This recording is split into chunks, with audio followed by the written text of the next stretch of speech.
Biz Rusiya prezidenti Putinin zaman-zaman verdiyi sözləri tutmadığını da şahidi olmuşuq. Buna xüsusi olaraq mən Çexiyanın Xarici İşlər Naziri Yan Lipovskinin bir fikrini səsləndirmək istəyirəm. Qeyd etmişdi ki, Rusiyanın verdiyi atəşkəs səhər yeməyi ilə günorta yeməyi arasındakı o məsələn aclıq elan edilməsi, amma həmin o məsafədə bir konfet yeməsinə bənzəyir. Çünki bilirsiniz ki, atəşkəsin elan olması məsələsindən sonra da belə atəşkəsin pozulması hallarına da rast gəlindi. Məsələn, 2022-ci ildən bu yana Pasxa bayramlarında, baxmayaraq ki, məsəl üçün bu ilki Pasxa bayramında atəşkəsin elan olması məsələsi birbaşa Putin tərəfindən gəldi. Həm də Putin dünyaya göstərmək istəyir ki, sanki bir atəşkəsin deməli tərəfdarıdır.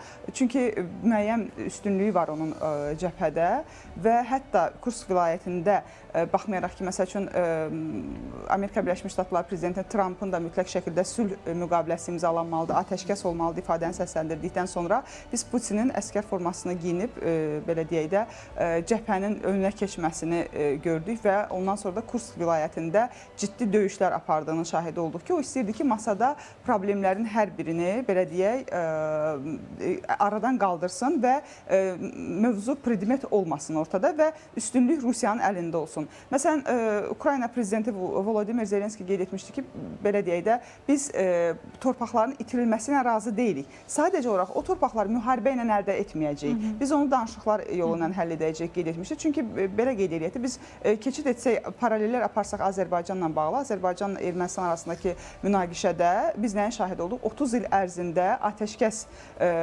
imzalanmasına baxmayaraq bizim torpaqlarımız Ermənistanın işğalı altında qaldı, amma biz 30 ildən sonra özümüz Azərbaycan olaraq təbii ki, ordumuzun sayəsində də torpaqlarımızı işğaldan azad etdik. Nə qədər danışıqlar olsa belə Birləşmiş Millətlər Təşkilatının 4 qətnaməsinin olmasına baxmayaraq ATƏT-in Minsk qrupu demək olar ki, işlək vəziyyətdə deyildi və Azərbaycan da haqlı olaraq əlbəttə ki, bu Minsk qrupunun buraxılmasını tələb edir. Hal-hazırdakı vəziyyət Ukrayna-Rusiya arasında gedir və düşünürəm ki, Ukraynada Azərbaycandan ən azından bu örnəkləri götürməlidir. Həm də xüsusilə də bilirsiniz ki, atəşkəsin imzalanması məsələsində kifayət qədər ciddi şərtlər var. Düzdür, bu şərtlərin məxfi qalacağını vurğulansa belə, artıq bu şərtlərin açıqlanması gündəmə gəldi. Hətta Ağ Ev bu ilə bağlı öz etirazlarını da bildirmişdi ki, niyə bu atəşkəs şərtləri açıqlanıb. Amma atəşkəs şərtləri elə ciddi şərtlərdir ki, düşünmürəm ki, mən Ukrayna tərəfi bu ilə tam olaraq razılaşacaq. Çünki Rusiyanın istədiyi kifayət qədər böyük bir